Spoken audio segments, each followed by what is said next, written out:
BTMRadio.com. In your opinion, what makes a classic album to you? If it's timeless. If I, and I'm glad you said that, because I think of classic is equal to timeless in my opinion. Whitney Houston's first album, I know people would never expect me to listen to stuff like that. Whitney Houston's first album, that's the orange one, when she had on like the little peach outfit and she had the real short haircut.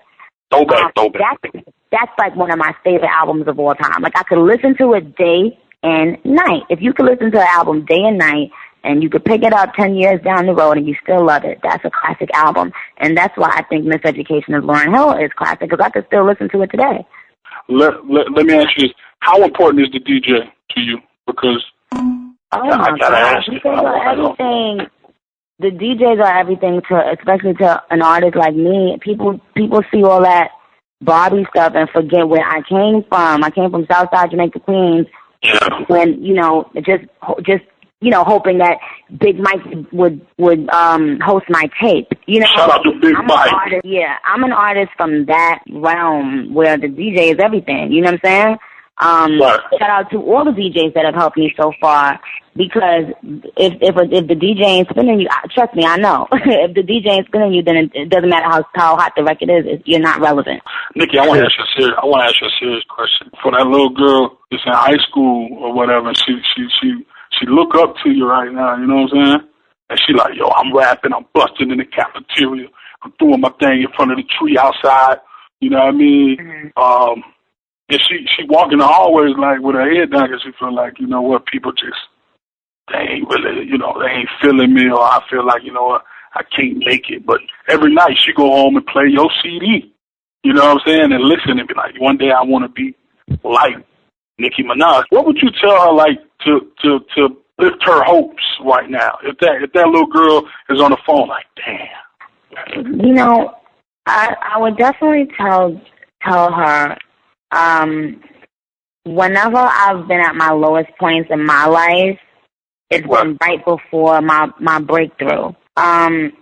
It's so important to believe in yourself and to have faith. If I gave up every time I fell down, they wouldn't have a Nicki Minaj to look up to. Wow. I've really been at the point, living out of my car. And I think it's important for girls to know my true story so that they see there's a light at the end of the tunnel. I've always, for some weird reason, just had faith no matter what. It's important for you to look in the mirror and say, I not only can I do it, but I will do it. And to always believe that your breakthrough is right around the corner, and to speak it into your life. Don't say, I want to do something. I am going to do it. I will do it. I mean, I had gotten to the point where I remember I wanted to get into a gifted high school to take drama, because I wanted to be an actress. And I would write it in my notebook. I was still in junior high school. I would write, instead of writing my junior high school heading, I would write that high school heading and tell people, I go to LaGuardia High School and I major in drama. And as crazy as it sounds, now looking back, I know people probably thought I was just a pathological liar. But, in the big scheme of things, it starts right there. It starts by putting it into the air. You got to remember that there are so many people that put negative things into the air. You have to always counteract that. It's like a sword fight, So people are looking at me every day. She ain't gonna make it. She ain't gonna pop. And so the only way I can counteract that is by saying I will be the best thing that ever happened to rap. I am the best. I am gonna make it. So it's a constant sword fight in your life, and I am the ninja. Because you know what? I think a lot of people, they see the outside, they see, a lot of stuff, but I don't think they really get to see, like, Nicki lived in an outer car. That's some serious. Right. They don't see that. They don't know that part, and it's important for them to know that. Even like I talk to the girls a lot about school, because they feel like it's so hard. How did you get through it? And my biggest regret in life was that I didn't go to college. And what? I almost, That's what? Like even now? Even now, I still want to go back to college, and that's some real shit, because it was the first and only thing in my life that I promised myself I would do that I didn't do. Yeah. And I hate failing myself. So I tell the girls that no matter what. So what if you got $2 in your pocket? I remember those days. I remember syrup sandwiches and freaking water and all that. Okay. That's real. That's real right now. They need to know that I wasn't born into money or nothing like that. I always worked hard for what I have.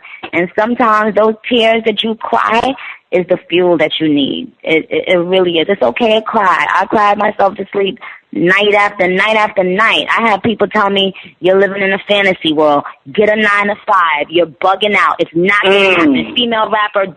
Female rap doesn't work. Nobody's going to sign you. Nobody's going to give you a deal with no 360 language. Nobody's going to respect you being around Lil Wayne. Nobody's going to think that you're an actual artist. They're going to think that you effed Wayne to get where you are. This ain't going to work, Nicki. But you say you eating the jelly sandwiches, the syrup sandwiches, you know what I mean, and the drinks. Name a noodle pack flavor. I know you're from the hood. Ramen, chicken. Okay. I know she's from the hood. This nigga done with a noodle pack. 25-cent cherry Kool-Aid. Okay. Ramen noodle. What up? She gotta go back. She been eating filet mignon too long. She gotta think back. She know about the chicken tax though. Nah, that's real. That's real, man. That's real. Heating up the whole house with the oven. Come on now. What? Like, this is real. So my motivation, a lot of times I tell girls, forget about you. Focus on the one person that you want to make proud. And I remember, since I was little, I used to pray, God, I want to make my mother proud. And if I didn't make it, then I would feel like my mother would always be supportive, but deep down she would have been disappointed in me, and I couldn't let that happen.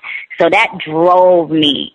You know what I mean? And I think it's so much better when you can say, you know what, I'm not going to do this for me. I'm going to do this for somebody else. I want to make my mom proud. I want to make my grandmother proud because she sacrificed for me. I want to make this one proud. Because I really remember my mother having to work 2 jobs. You know what I mean? Like, I was like, wait a minute. I'm going to make it happen so my mother ain't got to work no jobs. And that's what fuels me. So, you know, it differs for everybody. The point is, it's attainable. The point is, you do not have to be a certain color or a certain anything to make it. All you need to do is decide in your life that you're not going to lose, and you won't lose. Real talk. You won't.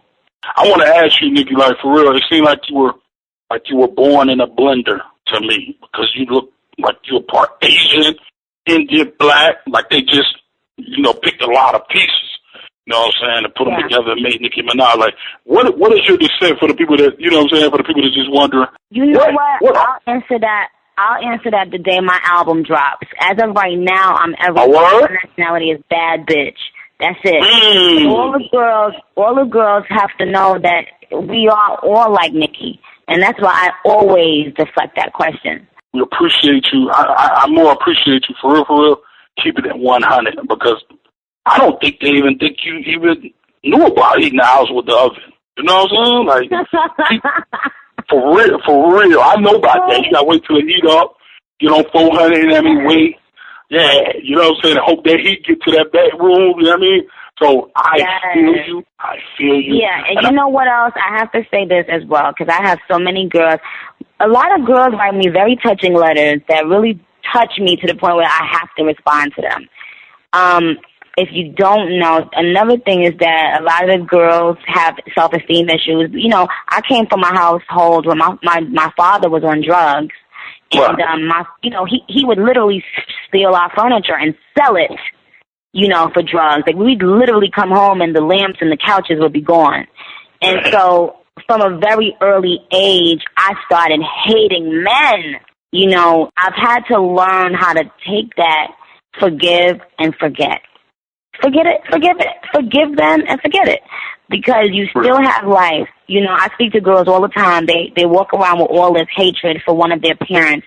And it's okay. It's okay. The ones when I was able to forgive my father, I think I was truly able to live after that and love and enjoy life.